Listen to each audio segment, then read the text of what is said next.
Welcome to Pleasurology Island. I'm Free Thought Steve, the lone pleasurologist. Thanks for stopping by.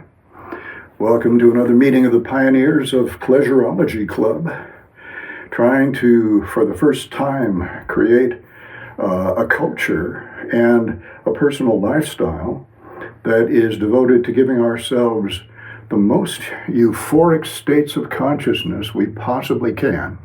Because euphoric states of consciousness are the only thing in life that have intrinsic value, have value in and of themselves. Everything else that we do is just a means leading up to a euphoric state of consciousness of one sort or another, and those are the only things that have intrinsic value in and of themselves in all of our lives.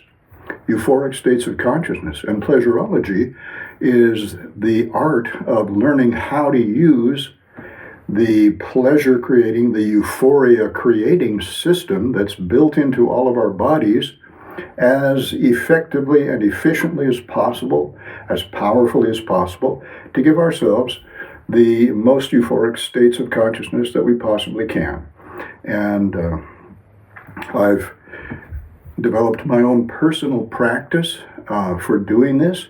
It's cannabis body-mind relaxation pleasurology, and that's what I'm in the process of trying to pass on to you before I cease to be a conscious entity. At the end of our lives, our consciousness just evaporates. We forget everything that we ever did. We forget that we ever lived. I won't remember making these videos. It won't make any difference to me whether anybody has ever watched these videos or not. Once I'm dead, I will forget ever having lived, and I won't be aware that I'm no longer alive. And this state of blissful non-awareness will last exactly zero amount of time, because without a consciousness, it's impossible to experience the passing of time. So I'm headed for absolutely nothing, for absolutely no length of time whatsoever, as soon as my conscious existence is ended. So the only thing I can do is try to enjoy my conscious existence as much as I possibly can while I'm living it. And at this stage in my life, when I'm old, I'm retired, I don't have to go to work, cannabis is legal, I can be high all day, every day. And why would I not want to be high all day, every day? Wouldn't make any sense at all.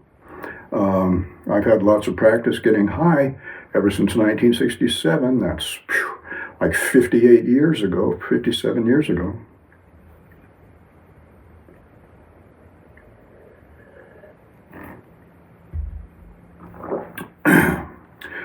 So I have learned how to get high, how to get higher by using body-mind relaxation. And that way I'm not just using cannabis and expecting cannabis to do all the work of getting me high and feeling good. Cannabis helps do that. It enhances my ability to give myself euphoric pleasure. But if I work with the cannabis by doing my body-mind relaxation exercises, then I can enhance my cannabis high. And so I can get much higher being high on cannabis, and I can enjoy it a lot more, especially sexually. Now, at this point in my life, one of the things that makes me happy and gives me a euphoric state of consciousness is to try and pass on to other people what I have learned during my 53 years of pleasurology practice. Started that in 1972. And one of the key concepts is relaxation and pleasure go together. Anxiety, which is the opposite of relaxation, anxiety opposes pleasure. It interferes with pleasure. It makes it harder to become sexually aroused if we're anxious. And it becomes harder for us to enjoy expansive sexual pleasure if we are anxious and tense. the best way to enjoy expansive sexual pleasure and fully expanded orgasms that send waves of ecstasy, waves of euphoric enjoyment throughout our entire consciousness is to be relaxed. And one of the things that we need to be relaxed about is the sexual activities that we engage in. And it's not always easy for us to be relaxed when we're in a sexual situation because we've had a lot of sexual shame training as we grew up, especially if we grew up in a religious family as I did, a seriously religious family where we were raised by delusional parents who believed that the imaginary was real and believed that the imaginary spirit being that they worshipped thought that sexual activity was a bad thing unless you happened to be married. And so that any sexual activity that occurred before you got married was automatically wrong, even if it was just solo sex. And so the adults tried to prevent young people from having any sexual experience at all because they wanted to keep young people pure. Their idea was that purity and sexuality were somehow incompatible. Whereas I think you can have pure sexual pleasure that is absolutely as pure and holy and enjoyable, holy in the sense of being friends with the universe, that the universe looks benevolently upon us when we're experiencing sexual pleasure. Of course, the universe may not look upon us benevolently or malevolently. The universe may have absolutely no awareness of our existence and no attitude toward our sexual activities whatsoever. We don't know. We have absolutely no knowledge whatsoever about any imaginary invisible spirit beings. So my default assumption is that if imaginary spirit beings exist, then they want us to use our body and our consciousness to experience as much euphoric states of consciousness as we possibly can, as much of the time and as powerfully euphoric as we can make them. And so that's my default assumption. I can't prove it's true, but I prefer to believe that because then I can relax about my sexuality. We have no reason to believe anything about the attitude of the universe toward our sexuality. But we certainly should not be inventing a universe that looks negatively upon our sexuality, a universe that disapproves of our sexuality, when we have no reason for believing anything at all, one way or the other. I think we should automatically assume that the universe would be as sensible, as reasonable, as rational as we are ourselves. And if we are reasonable, rational people, then we will be in favor of euphoric states of consciousness, including all of the euphoric states of sexual consciousness that we can create for ourselves, as long as we are realistic and cautious and prudent and make sure that we create euphoria for ourselves without creating unpleasant after consequences, later on consequences. We have to be intelligent pleasurologists. We can't be just dumb, impulsive pleasurologists. That's half-assed pleasurology. That's stupid pleasurology. That's pleasurology that gives us pleasure for a few moments and then, perhaps unpleasure and heartache and pain for a long period of time afterwards. And so we want to be intelligent pleasurologists, enjoy our sexual pleasure-creating ability to the best of our ability, but make sure that we protect it from sexually transmitted diseases and from creating unwanted pregnancies and from creating heartbreak if we happen to be in a committed relationship with someone. We have to take these considerations seriously and realistically, and not just be impulsive pleasurologists. Why are people impulsive pleasurologists? Because we feel sexually deprived somehow. We feel like we're not getting enough sexual pleasure in our life. And that's because we live in a dinosaur culture, which is a sex-negative culture ultimately. It's now being forced to allow certain types of sexual pleasure to occur that were not even tolerated before. But still, our culture does not ensure that we all get plenty of sexual pleasure experience, including social sexual pleasure experience, even though it doesn't have to be intercourse or anything completely intimate, but it could be at least socially shared sexual arousal and sexual pleasure, as in group masturbation or partner masturbation, phone sex. In any case, we should feel, we should feel like we're not having to clutch at and grasp every possible form of sexual enjoyment that might present it to ourselves. All forms of sexual pleasure and enjoyment and activity are good in and of themselves, but they are not all to be chosen, because some of them come with extra baggage that's going to make us unhappy later. And we need to try and be as careful as we can to choose only the pleasurable sexual experiences that aren't going to come along with a lot of sex-negative after effects. And our society has not created yet, since our society is not a fully sex-positive society yet, it has not created customs and institutions whereby we can enjoy sexual arousal and sexual pleasure without risk to ourselves, where it's a safe environment to do that. And you may recall last time I was talking about the Muria people in India, Muria,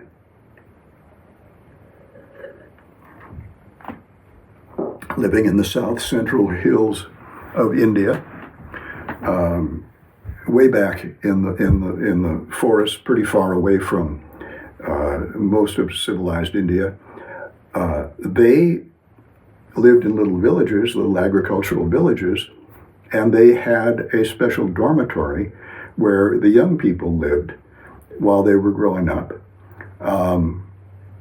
As soon as they were old enough to really understand that their parents were having sex in the same room with them in the village, and their presence was going to be an inhibiting presence to the parents because the kids were being a little too inquisitive about it, they would say, okay, you go live in the village dormitory. You go spend the nights in the village dormitory. Come back to the house during the daytime, but at night you go sleep there so that we can have our privacy and sleep here. The younger kids, you know, the babies and 2-year-olds and 3-year-olds that really weren't aware of stuff, they didn't bother the parents that much. But when the kids got to be 7, 8 years old and so forth, they felt, you know, the parents felt it was time for them to sleep in a different place so the parents wouldn't have to feel self-conscious about having the kids there. And the nice thing about this village dormitory was that there was a certain number of people who were admitted to that dormitory, and they had to spend every night there. They weren't allowed to, you know, go off and maybe be fooling around with somebody outside of the dormitory at night. No, they had to sleep in the dormitory, have a really good excuse why they weren't there.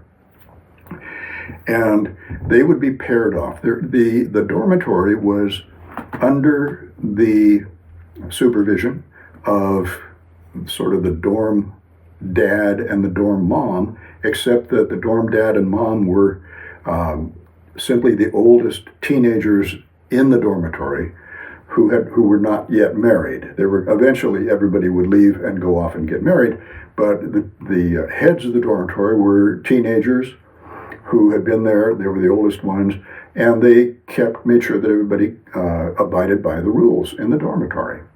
And people would be paired off so that they always slept with someone else, but they didn't always have sex with them just because they were sleeping with them. It was the girls and young women in the group who would decide when they were sleeping with a boy, whether or not they wanted to have sex with him. Usually the boy would know that because in the evenings, what would happen was that when they paired off, the girl would give the boys a massage. The boys had been out working in the fields doing the hard agricultural labor all day, which the young women hadn't been doing. So the girls would massage the boy's back and shoulders, and then the front of his chest and so forth. And the girls would be topless as they did this. And so as they were massaging, presumably they were using oil to massage with, as they were massaging the front of the boy's chest, their naked breasts would be rubbing against the boy's back and shoulders and so forth. And so the women were letting the guys know that, yeah, they were sexually receptive tonight, that they were going to have a good time together. And, as they massaged down the front of the boy's body, they could go down far enough to touch his penis and let him know that they were in the mood, so to speak. But the women were the ones who decided when they wanted to have sex or not. In some of the communities, the young people were paired off with a single partner who they stayed with the entire time they lived there until it was time for them to marry someone who would be coming from another village. What their parents wanted them to do was to be sure to be sexually safe during that period between puberty and when they got married. Now, we don't have that kind of a situation here.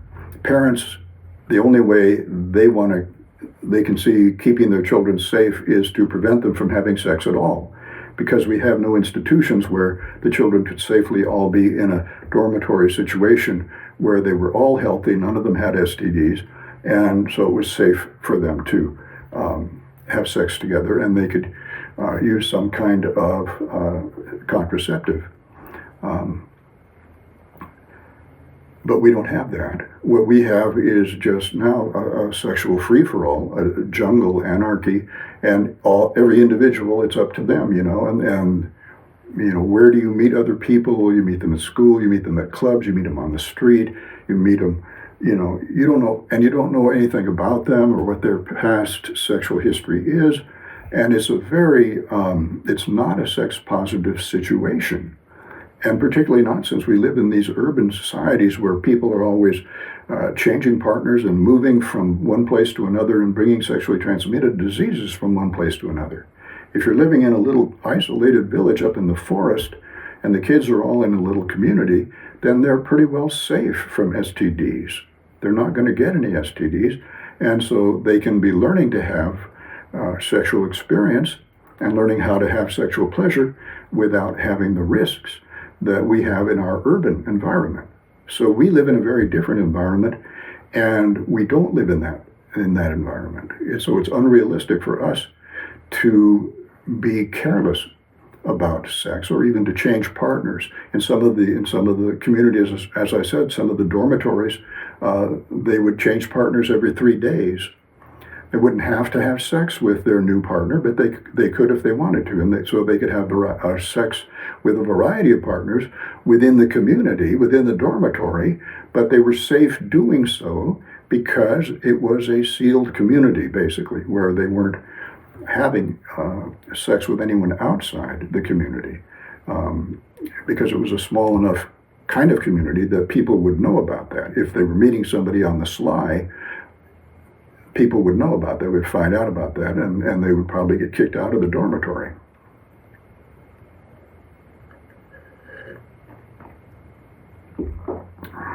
But what we've got is a sexual situation where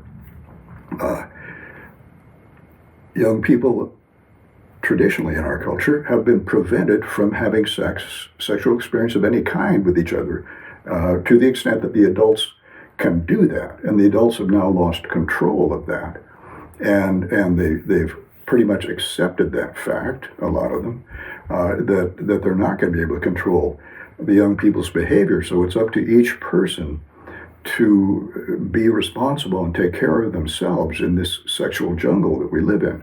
And so being very careful about choosing our sexual partners and the level of physical intimacy that we have with a person, and keeping control of that, and making sure that we don't get real physically intimate with someone until we're quite sure that it's safe to do so.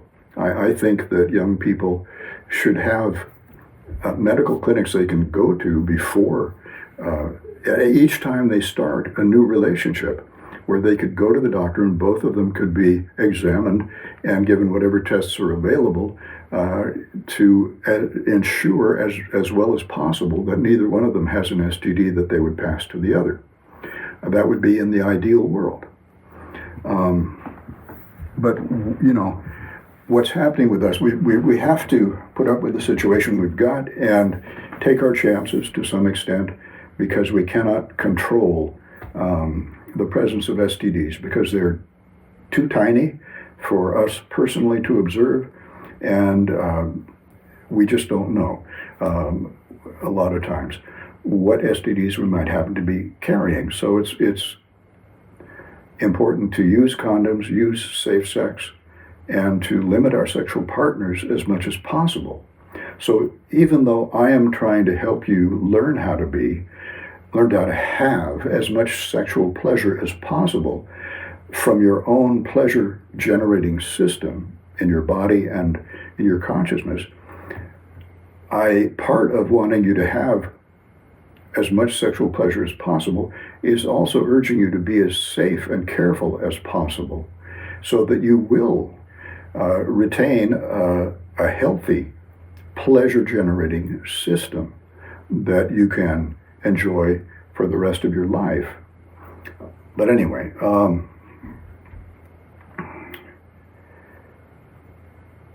one of the big things about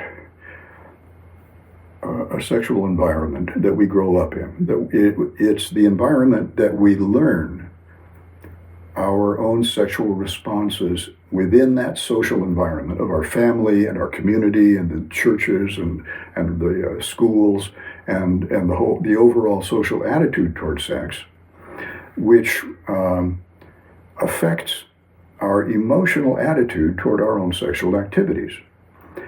In Polynesia, the other sex-positive culture I was talking about last time, the adults had a very sex-positive attitude towards their children's sexual pleasure.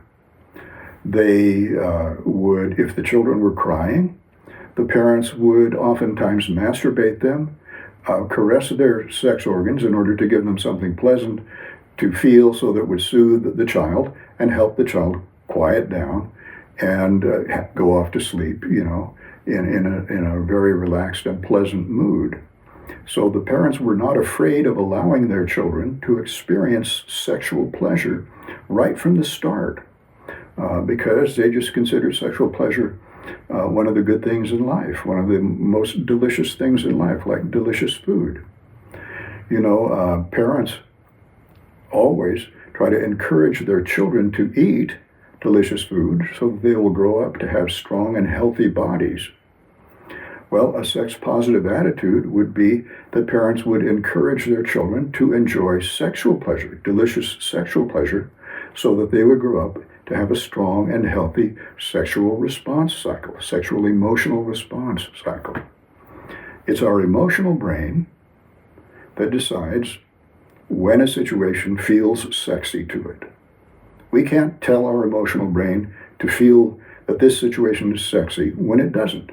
Our emotional brain decides that for itself. Either this is a sexy situation or it isn't.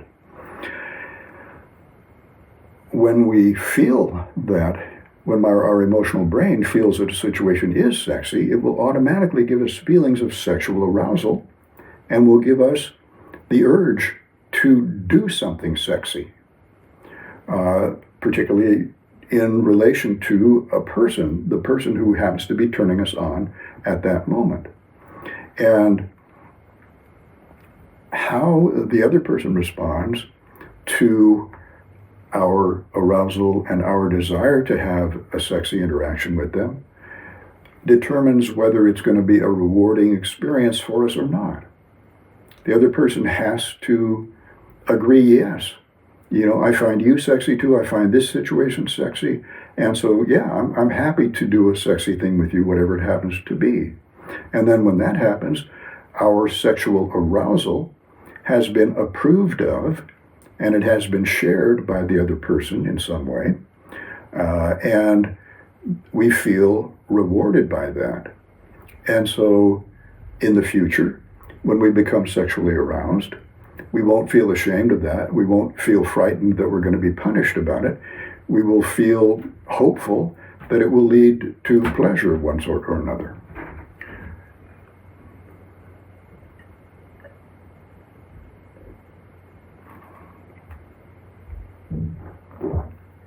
But that's not the response that we get if we happen to grow up among sex-negative people, as I did when I was growing up with religious people all around me. They were very uptight about sex, and so whenever I wanted to, there were only a couple of occasions, 2 occasions, really, that I had to play the game, I'll show you mine if you'll show me yours, with a young girl. One time when I was 5 and she was 6, another time when I was 7 or 8, and she was 6. But both times, the mothers of the girl came in and interrupted the activity and prevented us from doing it. They didn't get real angry or anything. The first time we heard, I was sleeping in this girl's room. They were family friends, and I was sleeping in her room because there was no other room in the house for me to sleep. So I took her sister's bed that night, and the 2 of us were there, and the lights were out. And we were both in our pajamas, and we both felt it was a sexy situation. We didn't think of it that way. I didn't know what the word sex meant. I'd never heard the word sex even, because my parents and the other religious people never would talk about sex, would never say sex around a child. But nevertheless, my emotional brain and her emotional brain both got to feeling turned on by the situation. It was a fun situation, and what if we took our pajamas off? Wouldn't that be fun? Let's take our pajamas off. And we both agreed that we wanted to do that. And so I went over to her bed, and I was ready to take my pajamas off first. She was, but I didn't want to seem like I was eager to. So I said, no, you take yours off first. And we were sort of arguing who was going to take their pajamas off first. And then we hear clump, clump, clump, clump, clump, clump, clump, which is her mother coming down the hallway from the living room where our parents were talking over there in the living room. And her mother must have heard us giggling and talking, and wanted to come and check on us and see why we weren't going to sleep. So when I heard, her mother's footsteps clomping down the hallway, instinctively I knew that what we were doing was not going to be approved of. Because in our society at that time, you just never were naked with someone else, outside of your immediate family, but you certainly weren't naked, with the daughter of your friend's family and your little playmate friend. So I knew that this was not a permissible activity, so I dashed back to my bed, jumped under the covers, she jumped under her covers, and by the time her mother opened the door, we were both sound asleep, or so it appeared. So that was number one. And then the second time, I was actually playing doctor and nurse with this little girl who was my playmate at that time. We were living in the same house. My family was kind of renting rooms in this boarding house that her mother ran. It was a boarding house for retired missionaries, so you can imagine that it was a very religious atmosphere there. But nevertheless, she and I Joy was her name, and we were in her room and playing by ourselves with the door closed, and somehow I said, let's play doctor, and you can be the patient. She said, okay, fine. So she lies down on the bed, and, I pull up her skirt, and there's her panties, and I was just about to pull her panties down when, sure enough, her mother opened the door and caught us, in pante delicto. And she asked, what are you doing? And we just said, well, we're playing doctor and patient. And she says, well, that's not a game that we play. Stop that. Not a game that we play. And she went out but left the door open. And so she didn't get real upset about it. She was really shocked and surprised and embarrassed by it. So she didn't respond real negatively at all. But nevertheless, that was it. And so those were my only two chances to see what a young girl's body looked like without clothes on when I was young. However, I did have other experiences, and I mentioned last time that they were experiences that really prepared me for when I was in my 30s, starting to go to the Nude beach and enjoying being at the Nude beach. And it was basically the perfect place for me to go and satisfy some of my sexual desires, which were not just to look at a woman's body, but to show my naked body to a woman as well. Scopophilia is the word for a person who enjoys philia, scoping out someone else's body. And there's, there's reciprocal scopophilia. I'll enjoy looking at your body, and I will enjoy letting you look at my body. And then we have a reciprocal relationship going on, and both of us are having a good time. And this was a good thing to do in the 1980s because that was the time of the big AIDS, epidemic, and herpes was becoming very widespread as well, and warts. And so being at the Nude beach and visually flirting with someone else without, you didn't have to even talk to them. It could be someone who was lying across the way on the beach, and you were lying here looking at them, and they were looking at you, and you could enjoy looking at each other long distance. You wouldn't even have to say hello, or other times you could be, talking and conversing, and also looking at the other person's body and letting them look at your body and having a real good time. And so that turned out to be one of my major sources of euphoric states of consciousness, because I had always had strong scopophilia impulses built into my emotional brain. They started at a very early age. I can remember, I think I have told once before, I mentioned one of my earliest sexually arousing experiences, or the first times that I felt the feeling that I would now recognize as being sexually aroused, was my mother reading to me out of a child's picture book that had a story called Water Babies by a man named Charles Kingsley, who, oddly enough, was a rather liberal Anglican minister in England in the 1800s, in the Victorian era.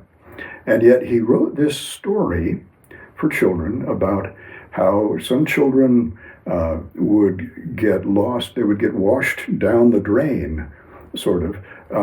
Somehow they would get into this underwater world where they were swimming around, and they were water babies, and there were illustrations of them, and they had no clothing on.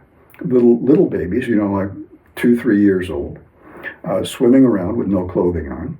And my mom would read this story to me, and she read it multiple times, and I really enjoyed it. And when looking at that picture of the little water babies, the boys and girls swimming around naked together, I felt like I would like to be doing that. And I felt what I now recognize was sexual arousal as I imagined doing that. So there, what happened was, there was a piece of artwork in a child's picture book. And the artwork depicted a situation that my emotional brain found sexy. Because even at the age, I was probably 3 years old at this time, 3.5 years old, at the time that my mother was reading this to me. And I hadn't had the opportunity to be naked. I'd been dressed, ultimately since birth. I'd always had some kind of clothing on, even at the beach, having swim trunks on. And this artwork this picture that depicted these naked children floating in the water that I could identify with, and it gave my emotional brain an imaginary scene or an imaginary situation to visualize, and my emotional brain's sexiness recognition center found that sexy. It found it sexy to imagine being in the water and swimming naked. And that's always held a large attraction for me ever since then. I think swimming naked in the water, is really an erotic situation. And not long after that, at that time when my mother was reading that story to me, we were living in Chicago. Now, my mother and father were both from Los Angeles. I had been born in Los Angeles and lived there for a couple of years. But then when I was 3, we moved back to Chicago. My father was a young minister, and so he found a job there at a church in Chicago as the youth minister, the minister for young people at the church. So he was off doing that all day while my mother was, reading these stories to me. And there was another storybook that I found erotic, which was about Indians, American Indians, in the eastern woodlands area, with their canoes on the lakes, going through the forests and so forth. It was kind of a Hiawatha type thing, and there were illustrations of the Indian guys going around wearing nothing but a breechcloth. And it was just like a string with a little bit of leather hanging down in front and in back. And you couldn't tell whether there was leather underneath that was covering their penises or not. So I thought there wasn't. I thought it was just a string with a little flap hanging down in front and back. And that turned me on to see that I thought that would be fun to be able to run around dressed like that with nothing but a little loincloth. And not long after that, I'll try and give you this whole series of sexual memories that I have so you can see how my sex drive sort of evolved little by little.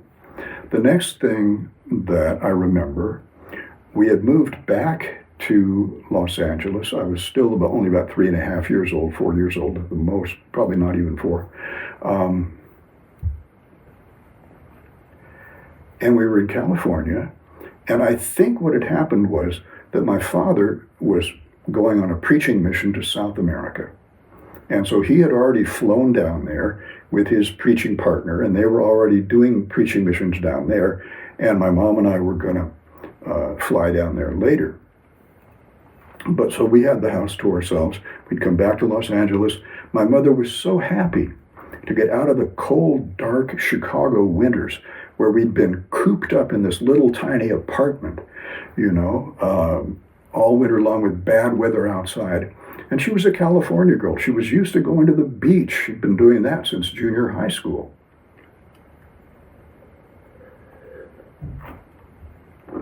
And she had developed a good figure at a young age, and she was very pretty. So I'm sure she enjoyed having the guys admire her in her bathing suit at the beach a lot.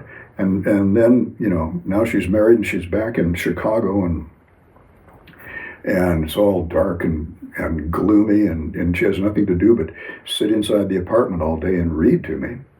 And we get back to California, and my parents have bought a nice little house, a small tract house in a little suburb in Inglewood, California.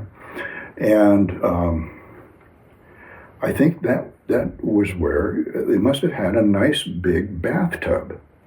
And there was all kinds of sunlight because it was summertime now, you know, and so it was, instead of cold and rainy, it was nice and bright and sunny. And there was this nice bathtub in the bathroom where plenty of light came in through the windows, and it was a real nice environment. And my mom, I think, you know, was so delighted to be back in the land of sunshine and beaches that I remember her taking baths with me. She'd fill the bathtub up and sit in the bathtub with me, both of us naked, and I'd be facing her. And I could see her basically from the waist up. The water came up to the waist, and that, you know, came up to my chest because I was a little guy. And so we were playing happily naked in the bathtub together. And that was a really fun time, very nice, very innocent.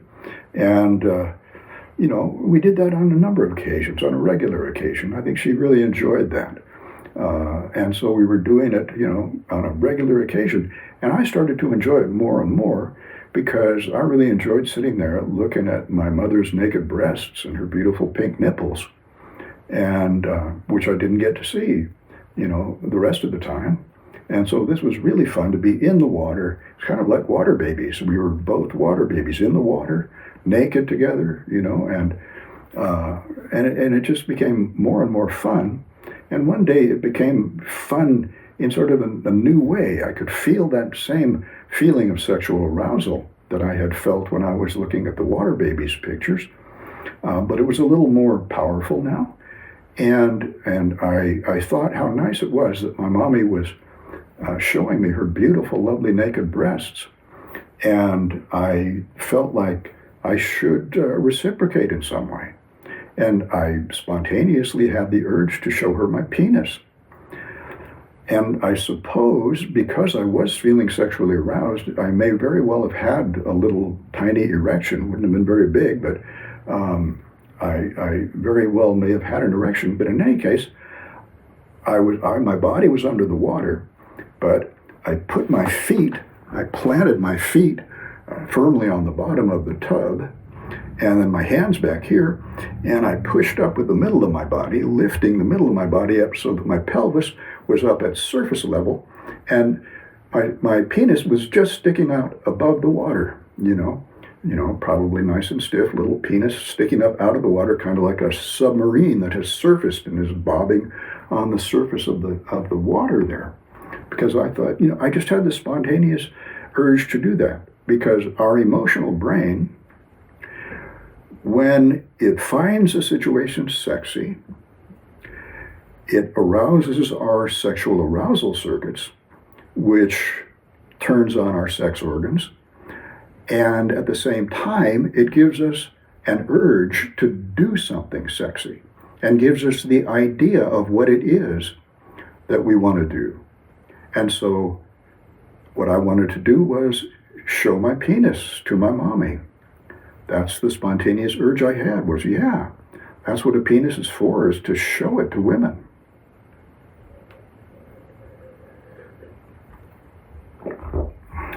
And you know, this was when I'm like 3.5 years old, not quite 4.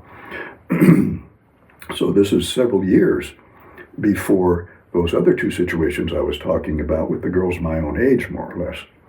This was before that. This was my first social sexual situation. And, you know, my mother, as it turns out, you know, I mean, she was a sex-positive person who was still, nevertheless, repressed by the church, Baptist church that she'd grown up in, their attitude towards sex. And she had decided during her own teenage years, when I'm sure she had started masturbating, that she didn't agree with the church's view that sexual pleasure was a bad thing. She didn't agree with it at all, but she was not the kind of person to make waves. She was just going to be, on the down low about it. She kept her own opinion to herself, but later on, when the culture changed, back later on in the 1960s, when the sexual revolution came along, and all of a sudden it became socially much more acceptable to be more sex positive, and there began to be nude beaches surrounding the town where we lived. There were 3 nude beaches surrounding the town we lived at that time. She was one of the first to go down there with her girlfriend. They were both in their 40s by that time. They were in their mid-40s, so they were at their sexual peak, so to speak. And they would go down there as often as they could. Every weekend they were down there. And so she was someone who was sex positive in the way that she thought and felt about sexuality and about nakedness. And she later had no trouble being, she didn't mind at all being naked around the house as I was growing up later on throughout my youth. But back then, in, around 1950, 51, 52, somewhere in there, when I was 3.5 or almost 4, and we were in the bathtub together, social attitudes were still completely shut down. There wasn't even a hint of a counterculture at that time, at least certainly not in the circle she lived in. She was surrounded by religious people who were totally, uptight about sex, would never talk about sex. So even though we were sharing this private, fun time of being naked together in the tub, she didn't want anybody else to find out about it. And she didn't want to be accused of doing anything sexy with me that she shouldn't be doing. And so I'm sure that taking the bath with me up until the point that I lifted up my penis and showed it to her, until that point, in her mind, I'm sure it was just a very innocent thing. She didn't expect me to get turned on at all. She was probably turned on herself in terms of enjoying being naked, with someone else, even though it was only a little 3-year-old boy, a 4-year-old boy. But nevertheless, it was fun for her to be able to be naked with someone else like that openly and have no clothes on. So she was enjoying it that way, and I think, it was a sexy thing for her, even though she may not have admitted that to herself very clearly. But she always felt that she had deniability. It was, if anybody else were to find out about it or to see it going on, or she could say, well, he's such a little child, it's not a sexual thing because he's such a little child. He's not going to find it sexy. And she did not reckon on my emotional brain already being fully well developed to find being naked with a beautiful naked woman a sexy situation. And so when I lifted up my pelvis and showed her my little tiny erect penis, and she knew that she was the cause of that, I saw the expression on her face change. I mean, before we were just having a good time. I was having a good time. She was having a good time. And then I showed her my penis, and all of a sudden, she realized, uh-oh, Stevie's getting turned on by this. Holy shit, this is a sexual situation. If anybody were to find out about that, I could get in trouble. I mean, it would be, they would think badly of me. all of a sudden, it no longer was innocent, and she lost her deniability about it. And so I saw that look come on her face, and I instinctively knew that somehow showing my penis to her was not something that pleased her, in the same way that her showing her breasts to me pleased me. It wasn't mutual.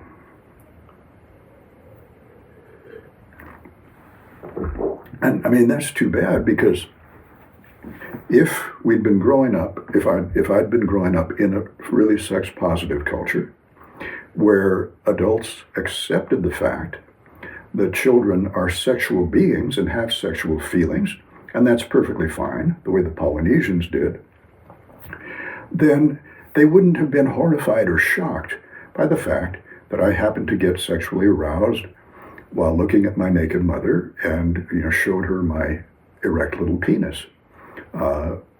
They would have said, "Oh, good. That shows that Stevie's emotional brain's sexual arousal circuits are working fine. Encourage that. Encourage him to be sexually turned on." She could have said, "Oh, look at that cute little penis. Show me that some more. Isn't that cute how it's bobbing that way on the water? And turn it from side to side there. Yeah. And then she could have touched it. She could have played with it a little bit if she wanted to. And, that would have encouraged me to be a sexual being, to grow up feeling, yeah, it's good for me to show my naked body and my penis, to a woman who enjoys it.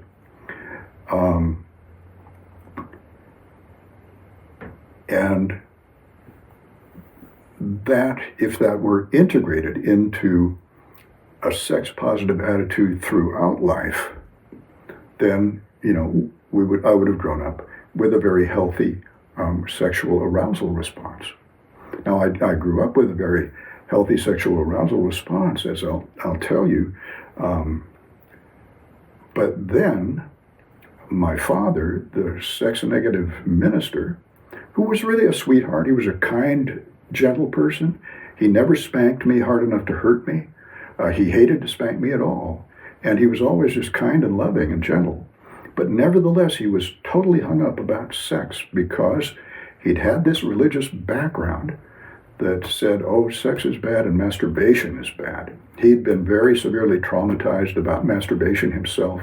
He had so much masturbation guilt that he couldn't help laying that on me when he found out, when I was a teenager, that I was masturbating when I was, like 12 years old.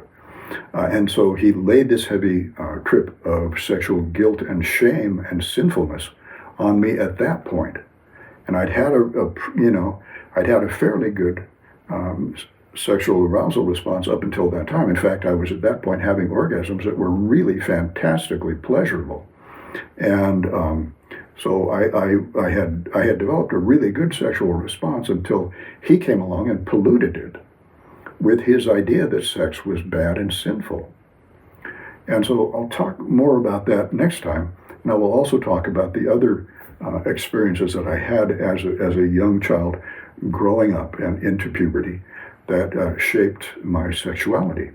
Okay, talk to you again next time.